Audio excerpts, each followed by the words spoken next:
Hey everyone, this is Ananya. Welcome back to my YouTube channel.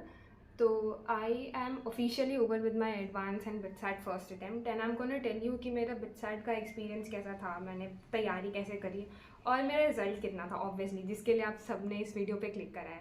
सो मैं इसको further आगे इस वीडियो में बताऊंगी, तो अगर आपको मेरा रिजल्ट जानना है तो आप देख सकते हैं आगे, या फिर मैं नीचे टाइम स्टैम्प दे दूँगी कॉमेंट्स में. तो येस, वेयर वाज आई.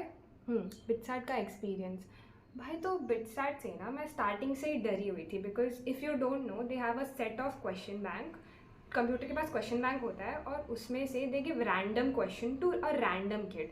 तो ऐसे कुछ क्वेश्चन फाइनलाइज नहीं होता, ना ही उसमें कोई हाई वेटेज टॉपिक होता है, क्योंकि दे सिलेक्ट टॉपिक्स रैंडमली. ठीक है, तो जैसे जेई मेंस में होता है ना कि वेटेज एक टॉपिक की ज़्यादा और दूसरे टॉपिक की कम है, बिटसैट में वैसा नहीं होता है दोस्तों. बिटसैट में रैंडमली किसी को भी कोई भी टॉपिक दे सकता है, और कोई भी टॉपिक है, कोई भी क्वेश्चन हो सकता है कि किसी बच्चे को एक सेट में बहुत ही ज़्यादा इजी क्वेश्चन है और एक सेट में बहुत ही ज़्यादा हार्ड क्वेश्चन है, और एक सेट हो सकता है मॉडरेट हो. बट क्योंकि मुझे अपनी किस्मत का पता है, तो मैंने पहले ही सोच लिया था कि मुझे जो मिलेगा वो हार्ड ही मिलेगा, और ना चाहते हुए वैसा ही हुआ. भाई for some reason I think कि मेरी किस्मत इतनी वो ज़्यादा फूटी हुई नहीं है, क्योंकि बिटसैट के कुछ दिनों पहले I came across this test series platform called Cracket. Cracket में आपको फ्री मेंटरशिप मिल जाती है और आप अपने मेंटर से 24/7 कुछ भी डाउट्स पूछ सकते हैं, या फिर आपको कुछ भी अगर पर्सनल इश्यूज़ आ रहे हैं कि टेस्ट सीरीज़ में मैं ऐसे सोचता हूँ वैसे सोचता हूँ, या फिर मेरे को ये प्रॉब्लम है, या फिर अगर आपको पढ़ाई के बीच में अगर आपके रिलेशनशिप्स की इश्यूज़ आ रहे हैं, आप वो भी अपने मेंटर से पूछ सकते हैं. मुझे तो नहीं है क्योंकि ऑब्वियसली फूटी किस्मत. हाँ, तो मैं कहाँ थी, क्रैकेट पे. तो I came across this platform called Cracket, है ना. तो 20 कोई चाहता है कि मैं वीडियो बनाऊँ. भाई, तो क्रैकेट लेने से पहले ना मैं और मेरी फ्रेंड एक टेस्ट सीरीज़ शेयर कर रहे थे फॉर बिटसैट.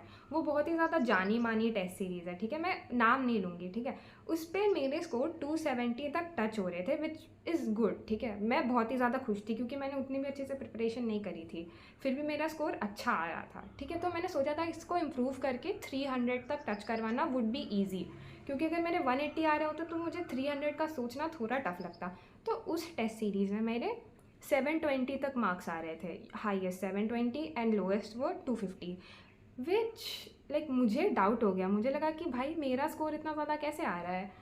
फिर जब मैंने पापा को बोला कि पापा मुझे भी टेस्ट सीरीज़ चाहिए, क्योंकि ऑब्वियसली भाई उसको भी टेस्ट देने थे, तो वो ज़्यादा दिनों तक टेस्ट सीरीज़ नहीं शेयर कर सकती थी. And for Cracket because it was affordable, और प्लस उसमें फ्री मेंटरशिप मिल रही थी, which we should not forget. तो आई वेंट फॉर दैट. ठीक है, तो मैंने क्रैकेट के मॉक टेस्ट 20 में समथिंग या 23 से देने शुरू किए थे. मैंने 20 को लिया था, बट देने मैंने 23 से शुरू करे थे, क्योंकि procrastination. It is the time to reveal कि मेरे एक्चुअल बिट्स के पेपर में कितने मार्क्स आए थे. मेरे एक्चुअल बिट्स के पेपर में अराउंड 220 मार्क्स आए हैं, जो मेरे क्रैकेट के पिछले सबसे एंड के मॉक टेस्ट में भी आए थे. 3 मॉक टेस्ट दिए थे, 180, 210, 220 ऐसे इम्प्रूव हुआ था, which to me was not shocking, क्योंकि एंड के मॉक टेस्ट में जब आपके ऐसे मार्क्स आते हैं तो यू नो कि तुम्हारे कितने मार्क्स आएंगे, और मेरे तो सिमिलर डिट्टो वैसे ही मार्क्स आ गए. नॉट डिट्टो वैसे, लाइक 218 या 216 समथिंग मेरे उसमें मार्क्स थे, बट राउंड ऑफ करके 220. You guys get that. Moving our focus towards advance.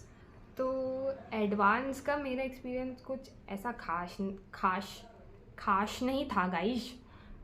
तो मैंने ऐसे कुछ प्रिपरेशन करी ही नहीं थी कि मैं एडवांस से ज़्यादा कुछ उम्मीदें लगाती हूँ, और रिजल्ट भी मेरा वैसा ही आया, तो it is not shocking. Advance मेरे इतने कम नंबर है कि मैं क्वालिफाई भी नहीं करूँगी. बाकी अगर अच्छे आए तो I tell you guys. And अब बहुत शोर होने वाला है, इसलिए I think I should end the video. I hope you take care of yourself and do good, and let's meet in BITSAT. Bye.